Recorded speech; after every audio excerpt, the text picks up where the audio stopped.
Hey friends, welcome back to my channel. In this video we will discuss The Second Sex written by Simone de Beauvoir. ये जो book है ये इनकी publish हुई थी 1949 में। और इस बुक को हम लोग डिस्कस करने से पहले एक बात मैं आपको बता दूं कि आप कहीं पे भी वीडियो को स्किप ना करें, अदरवाइज़ आपको ये वीडियो समझ में नहीं आएगी या फिर समझ से ऊपर जा सकती है।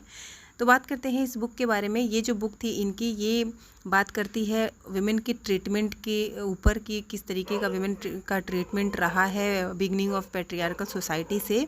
और ये जो है ये कहीं ना कहीं इनका ऑटोबायोग्राफिकल वर्क माना जाता है, क्योंकि उनको भी कुछ इस तरीके की चीज़ें फेस करने को मिली थी। तो इन्होंने इसके ऊपर फिर रिसर्च किया 1946 से लेकर 1949 तक, और इसको डीपली एग्जामिन करने के बाद इन्होंने 14 मंथ्स के अंदर ये जो बुक है वो लिख करके रेडी कर दिया था। तो इस बुक में को जो है कि सेकंड वेव का जो है जो फेमिनिज्म का सेकंड वेव था उसका स्टार्टेड पॉइंट माना जाता है। जिस फेज़ में जो ये फेज़ था ये 1960s तक चला था, 2 डिकेड्स तक यानी 20 ईयर्स तक चला था। और इसका जो गोल था वो वुमेन की इक्वालिटी को अचीव करना था। और ये जो मैसेज था विमेन इक्वालिटी को अचीव करने का, ये यूएस से लेकर पूरे वर्ल्ड वाइड वेब में स्प्रेड हुआ, यानी शुरुआत इसकी यूएस से हुई थी। और जो फर्स्ट फेमिनिज्म था उस टाइम पे वुमेन को वोटिंग राइट ही मिला था, और फर्स्ट फेज़ में सिर्फ वुमेन के वोटिंग राइट और उसके बेसिक राइट और प्रॉपर्टी राइट्स की ही बात की गई थी। लेकिन जो ये सेकेंड फेज़ था इसमें और भी ज़्यादा वाइडर इश्यूज़ को दिया गया था, जैसे सेक्सुअलिटी और फैमिली राइट्स जो है वुमेन की, वर्क प्लेस पे क्या राइट है, रिप्रोडक्शन का राइट, और जो है लीगली जो इक्वालिटी है उसको, प्रेगनेंसी को एंड अबॉर्शन की राइट के भी बारे में बात किया गया था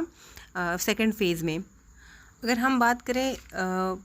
सिमोन के इस बुक द सेकंड सेक्स के बारे में, तो हम देखते हैं कि ये जो बुक है ये किन किन टॉपिक से डील करता है। तो ये टॉपिक डील करता है फीमेल मेंस्ट्रुएशन को, वर्जिनिटी को, कॉपुलेशन को, मैरिज को, फीमेल के मदरहुड को एंड प्रोस्टिट्यूशन जैसे इश्यूज़ को भी कवर करता है ये बुक जो है। तो ये जो बुक है इसके जो मेन और सेंट्रल थीम है वो है reproduction tool, women operation and gender inequality. तो इन टॉपिक्स पे पूरी जो बुक है वो बेस्ड है, या कह सकते हैं कि इसका जो सेंट्रल थीम है वो यही है। तो इस जो बुक है इसको जो है कि ओरिजिनली मतलब लिखा गया था फ्रेंच लैंग्वेज में, और इसको ट्रांसलेट किया गया था बाद में स्पेनिश लैंग्वेज में। तो जो ये इसका स्पेनिश वर्जन था उसको बाद में बैन कर दिया गया था 1955 में स्पेन में। और जो बैन तो हो गया था, लेकिन जो स्पेनिश फेमिनिस्ट जो लोग थे उन्होंने उसको स्मगल किया था, इसकी कुछ कॉपीज़ को स्मगल किया था इस बुक के, और उसको सर्कुलेट किया था सीक्रेटली, बहुत ही सीक्रेटली इसको स्मगल करके सर्कुलेट किया गया था। लेकिन बाद में फिर जो स्पेनिश ये जो ट्रांसलेशन था इसको कम्प्लीटली जो है कि ट्रांसलेट करके उसको सेकंड सेक्स को पब्लिश करा दिया गया था इन 1998 में। तो ये जो बुक था जिस टाइम पे इसको पब्लिश कराया गया था उस थ्रू आउट हर टेक्स्ट जो सिमोन है इन्होंने रिजेक्ट किया हुआ है उन स्कूल को जो जिनकी थिंकिंग लिबरलिज्म पे बेस्ड थी, मार्क्सिज्म पे बेस्ड थी, और साइको एनालिटिकल थ्योरीज जो बुक जो बताती थी उनको इन्होंने पूरी तरीके से रिजेक्ट किया है। क्योंकि लिबरलिज्म जो है स्वतंत्रता की बात करता है, लेकिन उसमें विमेन का कहीं पे भी नाम नहीं होता है। मार्क्सिज्म में भी कैपिटलिज्म, कम्युनिज्म की बात की गई है, लेकिन विमेन का कहीं पे भी जिक्र नहीं किया गया है। तो इसलिए ये इसको डिनाई करती हैं, उसको रिजेक्ट करती हैं। और इनका जो ये बुक है उस टाइम पे बहुत ज़्यादा सेंटर में हो गया, बहुत ज़्यादा अटेंशन क्रिएट करने में सक्सेसफुल रहा। क्योंकि उस टाइम पे क्या हो रहा था कि जब बुक पब्लिश किया गया था तो जो प्रोलेटेरिएट ग्रुप थे, यानी जिनको पुअर वर्किंग क्लास ग्रुप बोला जाता है, वो ऑपरेशन झेल रहे थे। और जो ब्लैक अमेरिकन अफ्रीकन थे वो लोग थे और जो जूस थे वो लोग मूवमेंट कर रहे थे अपने सोशल जस्टिस के लिए। तो वो जो मूवमेंट चल रहा था उसी के पैरेलल ये बुक आया था, जिसकी वजह से कि इसमें जो वुमेन के राइट के ऊपर बात की गई थी, उनके सप्रेशन के ऊपर बात की गई थी। तो ये उन्होंने हाथों हाथ लिया इस बात को, और ये जो बुक है उसकी सारी वॉल्यूम्स जितने भी छपते थे सब बिक जाते थे। और ये बुक जो है वो रेडिकल बुक माना गया, बहुत ज़्यादा उस टाइम पे फेमस हुआ। और इस बुक को इन्होंने इसमें 2 फेजेस के बारे में बात किया है, जिसमें कि जो फर्स्ट है 2 वॉल्यूम में ये पब्लिश भी हुआ था। तो इसमें जो फर्स्ट वॉल्यूम था उसका नाम था फैक्ट एंड मिथ्स, जिसको हम आगे डिस्कस करेंगे, और सेकंड था लाइव्ड एक्सपीरियंसेस। तो इस बुक में जो है सिमोन जो है अटेंशन क्रिएट करने में सफल रही थी, क्योंकि उन्होंने बात किया था डोमेस्टिक वायलेंस के ऊपर, marital rape and rape crisis जैसे इश्यूज़ पे इन्होंने बात किया था, और जिसके ऊपर पहले लोग ध्यान नहीं देते थे। इनकी बुक आने के बाद से इस इश्यूज़ पे लोगों का ध्यान जाने लगा, और जो सेकेंड वेव था फेमिनिज़म क्रिटिसिज्म का वो शुरू हो गया। तो ये जो सेकेंड वेव था इसमें custody law and divorce laws में भी चेंज लाया गया। सेकेंड वेव में जो फेमिनिज़म जो मूवमेंट चल रहा था उसमें जो क्रिटिसाइजिंग था पैट्रियार्कल सोसाइटी को, उसको फोकस किया गया। मतलब कि जो पैट्रियार्कल सोसाइटी चली आ रही थी, मेल डोमिनेटिंग सोसाइटी चली आ रही थी, मेल डोमिनेटिंग इंस्टीट्यूशंस थे एंड कल्चरल प्रैक्टिसेस थे जो सोसाइटी में, उसको यहाँ पे क्रिटिसाइज़ किया गया था सेकेंड वेव में, जिसमें कि वुमेन का सप्रेशन हो रहा था। और जो ये कल्चरल प्रैक्टिसेस हैं और जो मेल डोमिनेटिंग इंस्टीट्यूशंस हैं, ये कहीं ना कहीं जो है वो साइलेंट एज्यूम्शन प्रैक्टिस कर रहे थे, जो कि कंटिन्यूसली चला आ रहा था, और जिसको लोग समझ नहीं पा रहे थे, विमेन समझ नहीं पा रही थी स्पेशली, क्योंकि विमेन उस प्रैक्टिसेस को कर तो रही थी पर उन्हें पता नहीं था कि उन प्रैक्टिसेस के थ्रू ही उनका सप्रेशन हो रहा है। जस्ट लाइक जो सती प्रथा थी, बाल विवाह था, और बाल विवाह में भी विमेन जो थी उसका जो गर्ल चाइल्ड थी उसका शादी कर दिया जाता था बहुत ज़्यादा एज के आदमी के साथ। तो जब वो आदमी गुजर जाता था, मतलब एक बुढ़े के साथ शादी कर दिया जाता था, फिर जब वो बुढ़ा मर जाता था तो उसके साथ इसे भी जला करके, लड़की को भी जो छोटी उम्र की थी उसको भी जला करके सती कर दिया जाता था। तो इस तरीके का जो सिस्टम चला था, कस्टम चला रहा था पुराने टाइम से, वो वुमेन भी नहीं समझ पा रही थी, और कहीं ना कहीं अगर समझ रही थी तो वो आवाज़ भी नहीं उठा सकती थी। तो इस तरीके की चीज़ों को इन्होंने यहाँ पे आर्गुमेंट इसके ऊपर किया और कहा कि जो वुमेन है वो इक्वल टू मेन है, हर तरह से वो मेन के इक्वल है, वो कहीं से भी सेकंड सेक्स नहीं है, और उसको जो है एक उसकी आइडेंटिटी होनी चाहिए, उसको आइडेंटिटी मिलनी चाहिए, और उसको एक वुमेन के आइडेंटिटी मिलने के साथ साथ उसको जो मेन है उसके इक्वल ट्रीट किया जाना चाहिए। तो इस वजह से इस जो सिमोन का जो ये वर्क था द सेकंड सेक्स, इसको रेडिकल माना जाता है, क्योंकि इसने जो पहले से चली आ रही जो थ्योरीज़ हैं, जो जेंडर के ऊपर जो डिफरेंस बताया गया है, मतलब जो जेंडर डिफरेंसेस की थ्योरीज़ पहले से चली आ रही थी उसको तोड़ने का काम किया था। और कहा था कि मतलब सिगमोन ने यहाँ पे बताया था कि उनके अकॉर्डिंग जो विमेन होती है वो सिर्फ बायोलॉजिकल ही उसके अंदर डिफरेंस होता है, और बाकी वो कहीं से भी मेन के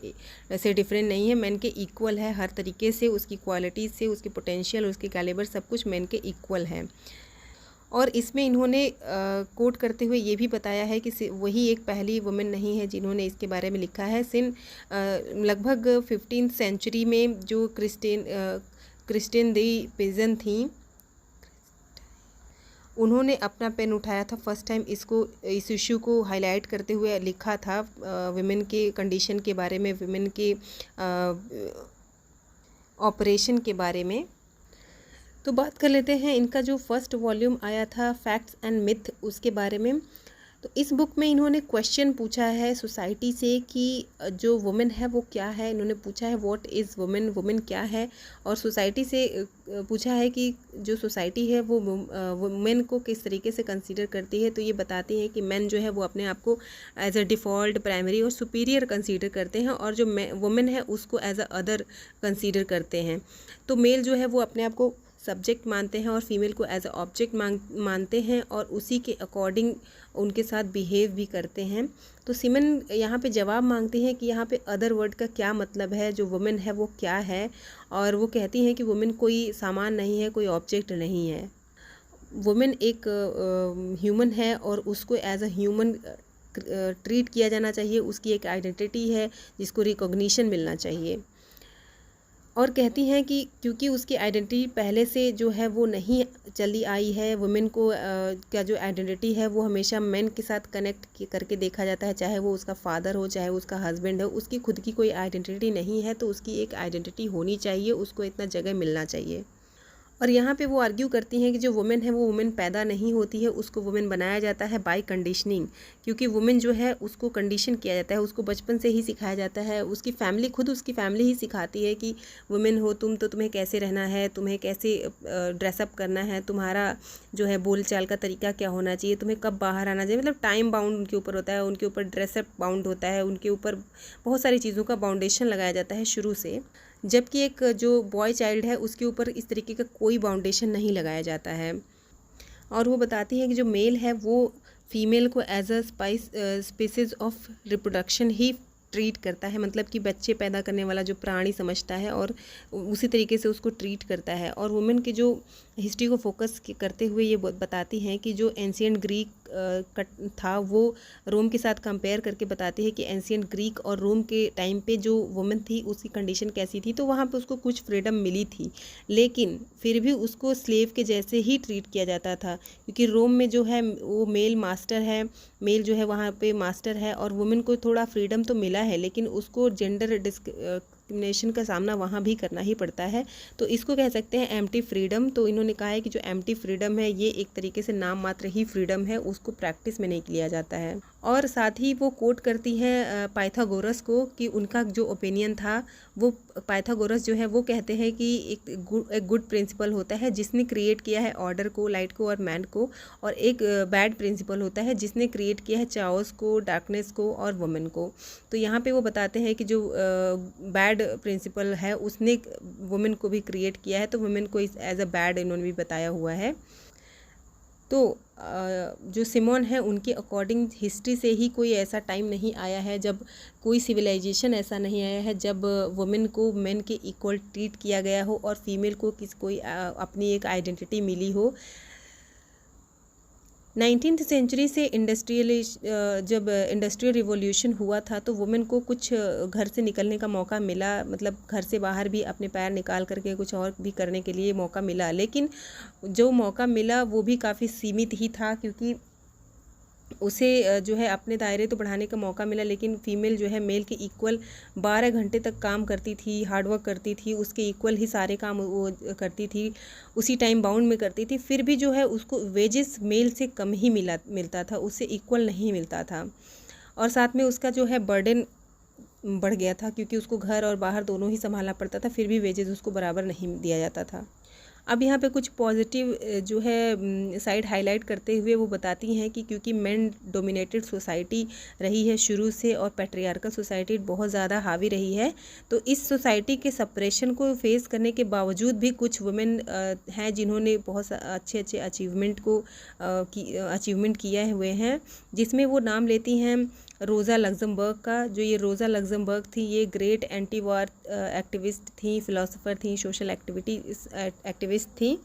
तो साथ में इन्होंने मैरी क्यूरी का नाम लिया, जिनको मैडम क्यूरी भी कहा जाता है, ये एक साइंटिस्ट थी। तो इन दोनों लोगों के अचीवमेंट को हाईलाइट करते हुए वो बताती हैं कि वुमेन के अंदर कितना पोटेंशियल है, और उसकी पोटेंशियल को हाईलाइट करते हुए बताती हैं कि अगर वुमेन इतना सप्रेस्ड होने के बावजूद भी इतनी पोटेंशियल रखती है कि वो इतनी ऊंचाई तक जा सकती है, तो अगर उसको जगह मिले, अगर उसको आइडेंटिटी मिले, तो वो क्या ही नहीं कर सकती है। 1878 में एक ब्रिटिश मेडिकल जर्नल की रिपोर्ट आई थी, जिसमें कि ब्रिटिश मेडिकल एसोसिएशन के एक मेंबर थे, उन्होंने राइट किया था कि जो वुमेन है उसके मेंसुरेशन के टाइम पे, यानी कि जो विमेन है उसको अगर पीरियड आ रहे हैं और वो किसी चीज़ को छूती है तो वो चीज़ ख़राब हो जाएगी। और तो यहाँ पे ये बात कही गई है, जिसको सिमोन जो है वो पूरी तरीके से डिनाई करती हैं कि ऐसा नहीं है। उनको एक्चुअली समझ नहीं आता है कि किस आधार पे ये बात जो है मेडिकल जर्नल में लिखी गई है। तो अकॉर्डिंग टू सिमोन, लाइफ के हर एक स्फेयर में जो मेल है वो फीमेल को ऑप्रेस करता है, मैन जो है वो प्रिटेंड करता है अपने आप को एक्टिव और फीमेल को पैसिव प्रिटेंड करता है, खुद को जो है सब्जेक्ट समझता है, फीमेल को ऑब्जेक्ट समझता है, और जो है वो जो वुमेन है उसको एज अ ऑब्जेक्ट ट्रीट करता है। और जो मेल है वो यहाँ पे ये दिखाता है कि जो फीमेल है वो कहीं ना कहीं डिपेंडेंट है मेल के ऊपर, और उसको जो है वो कहीं से भी अपने इक्वल नहीं समझता है। तो सिमोन कहती हैं कि जो अबॉर्शन है, अगर अबॉर्शन की बात करें तो अबॉर्शन वुमेन का अपना राइट है और वो अपने हिसाब से उसको कर सकती है। सिमोन जो है वो अबॉर्शन को वुमेन का अपना राइट मानती हैं। तो बात करें नेक्स्ट जो इनका वॉल्यूम आया था लाइव्ड एक्सपीरियंसेस, तो यहाँ पे सिमोन जो है वो जो प्रेजेंट करती हैं कॉन्ट्रास्ट अपब्रिंगिंग को, क्योंकि जो गर्ल की अपब्रिंगिंग होती है गर्ल चाइल्ड की और एक बॉय चाइल्ड की 3-4 एज के बाद में, वो उसको यहाँ पे हाईलाइट करती है कितना कॉन्ट्रास्ट है इन दोनों के अपब्रिंगिंग में। सेम फैमिली में एक लड़की होती है, एक लड़का होता है, और वो जब 3 या 4 साल के ऊपर जब उसकी अपब्रिंगिंग होने लगती है तो किस तरीके के उसको ट्रीटमेंट मिलती है, कितना उसको ट्रीट किया जाता है, बॉय को कितना ज़्यादा फ्रीडम मिलता है और गर्ल को कितना ज़्यादा बाउंड किया जाता है, इसके ऊपर ये बात करती हैं। तो कहती हैं कि जो गर्ल चाइल्ड है उसको सर्टेन रिस्ट्रिक्शन से गुजरना पड़ता है, जैसे कि बाहर जाना, बात करना कि यहाँ मत जाओ वहाँ मत जाओ, उससे बात मत करो, और साथ में टाइम बाउंड उसको होना पड़ता है कि टाइम से तुम घर आ जाओ, इतने टाइम के बाद तुम्हें बाहर नहीं जाना है, चाहे कितना भी ज़रूरी काम हो। और इस तरीके की चीज़ें होती हैं। साथ में कुछ काम भी बांट दिए जाते हैं कि जो घर के अंदर है, रोटी बनाना है, ये सब काम तुम्हारे हैं, और बाहर जो पढ़ाई लिखाई के काम है या कुछ बिज़नेस सीखने के काम है वो जो है लड़के का है। तो इस तरीके की जो बाउंडेशन है वो उसके ऊपर की जाती हैं, जिस कारण जो गर्ल है वो भी कहीं ना कहीं इस बात को सच मान लेती है, उसको एक्सेप्ट कर लेती है और ख़ुद को बांध लेती है और अपने जो है सिचुएशन को एक्सेप्ट कर लेती है कि वो मेल से सुपीरियर नहीं है, मेल उससे सुपीरियर है, और जो फीमेल है वो इन्फीरियर है, जिसका काम मेल के जो है कि फ़िज़िकल एंड इमोशनल नीड है उसको पूरा करना ही है, एकमात्र ऐसा ही उसका काम है। और वो जो सिमोन है वो फोकस करती हैं कि उसकी जो प्यूबर्टी एज होती है एक गर्ल की, उस टाइम पे जो उसकी एज के टाइम पे जो उसका मेंस्ट्रुअल साइकिल चल रहा होता है, उस टाइम पे उसको मेंस्ट्रुअल साइकिल के टाइम पे गर्ल को कितना पॉल्यूटेड माना जाता है, उसके टच को कितना पॉल्यूटेड माना जाता है। तो सिमोन डिस्क्राइब करती हैं कि फ़ीमेल जो है वो सिर्फ सिमोन कहती हैं, डिस्क्राइब करती हैं कि जो फीमेल है उसको 2 ही जगहों पे डिग्निटी के साथ ट्रीट किया जाता है। जो फर्स्ट है वहाँ पे जब वो हाउस होल्ड वर्क्स को करती है तब वहाँ पे उसको डिग्निटी के साथ ट्रीट किया जाता है, और सेकंड जब वो अपने हस्बैंड को, अपने पार्टनर को बेड सर्विसेज प्रोवाइड करती है उस टाइम पे उसको डिग्निटी के साथ ट्रीट किया जाता है। तो इन्हीं दोनों टाइम पे वुमेन को डिग्निटी के साथ ट्रीट किया जाता है, अदरवाइज़ उसको कहीं पे भी आइडेंटिटी नहीं मिलती है, कहीं पे भी डिग्निटी नहीं मिलती है। अकॉर्डिंग टू सिमोन, जो गर्ल का पैटर्नल हाउस होता है यानी कि जो उसका मायका होता है, वहीं से उसको रिस्ट्रिक्शन मिलने स्टार्ट हो जाते हैं, और बाद में जब वो इन लॉज हाउस जाती है यानी ससुराल जाती है तो वहाँ पे रिस्ट्रिक्शन और भी ज़्यादा वाइड हो जाते हैं। जैसे कि उसको कहा जाता है, अगर एग्जांपल से समझे तो उसको कहा जाता है कि ये मत करो, वो मत करो, मतलब यहाँ मत जाओ, वहाँ मत जाओ, इस तरीके की रिस्ट्रिक्शन लगाए जाते हैं। और उसको अपने ही मायके में ही ये बात कही जाती है कि ये सब यहाँ नहीं चलेगा, शादी के बाद जो मर्ज़ी हो आए करना। और जब ससुराल में शादी के बाद जाती है तो वहाँ पे बोला जाता है कि शादी के पहले मायके में जो करना था सो कर लिया, अब यहाँ पे कुछ नहीं चलेगा इस तरीके का, अब यहाँ पे हमारी तरह से रहना होगा, जैसे हम बोलेंगे वैसे रहना होगा। तो कुल मिलाकर के उसको कहीं पे भी फ्रीडम नहीं मिलती है, हर जगह पे उसका सेपरेशन ही होता है। और सिमोन जो है वो प्रेगनेंसी पे हाईलाइट करते हुए कहती हैं कि जो विमेन को एक नेचर के द्वारा जो गिफ्ट मिला है एक चाइल्ड को डिलीवर करने का, यानी कि किसी बच्चे को जन्म देने का जो एक वरदान मिला हुआ है, तो इसको ये वरदान मानती है, साथ ही साथ एक कर्स भी मानती है जो कि सोसाइटी के द्वारा उसके ऊपर थोप दिया जाता है, जहाँ उसे बच्चे डिलीवर करने की मशीन समझा जाता है और उससे जो है अब उसके अपब्रिंगिंग तक ही सीमित रखा जाता है, यानी बच्चे के अपब्रिंगिंग तक ही उसके जो है मदरहुड को सीमित रखा जाता है। फिर कहती हैं कि जब एक एज गुज़र जाती है वुमेन की और जब वो अपने मोनोपॉज के टाइम पे आ जाती है, यानी कि जब वो 50+ होने लगती है और उसका जो मोनोपॉज का टाइम आ जाता है, जब उसके पीरियड और रिप्रोडक्शन सिस्टम जो है वो ख़त्म हो जाता है, तो उसकी कोई भी वैल्यू नहीं रहती है सोसाइटी में, उसके लिए कोई जगह नहीं है, वो एकदम वैल्यूलेस मानी जाती है। सिमोन ने वुमेन को जो है थ्रू आउट हर लाइफ बर्थ टू डेथ उसकी जो है सफरिंग को बताया हुआ है, और सिमोन ने बताया है कि अब तक जो सोसाइटी है उसमें उसमें जो है वुमेन की कंडीशन क्या है और क्या होनी चाहिए। तो वो कहती हैं कि वुमेन को फ्रीडम मिलनी चाहिए, उसको डिग्निटी एंड रिस्पेक्ट के साथ ट्रीट किया जाना चाहिए और वुमेन को भी अपनी आइडेंटिटी बनाने का मौका मिलनी चाहिए। तो ये सारी बातें ये अपने इस बुक द सेकंड सेक्स में कहती हैं। आई होप आपको क्लियरली सब कुछ समझ में आया होगा। अगर आपको समझ नहीं आया तो आप दोबारा से वीडियो को देख सकते हैं। तो फ्रेंड्स, अगर आपको वीडियो थोड़ी भी हेल्पफुल लगी है तो प्लीज़ वीडियो को शेयर करें, लाइक करें और हमारे चैनल को सब्सक्राइब करें for such a more interesting videos. तो मिलते हैं नेक्स्ट वीडियो में। Till then take care, bye bye.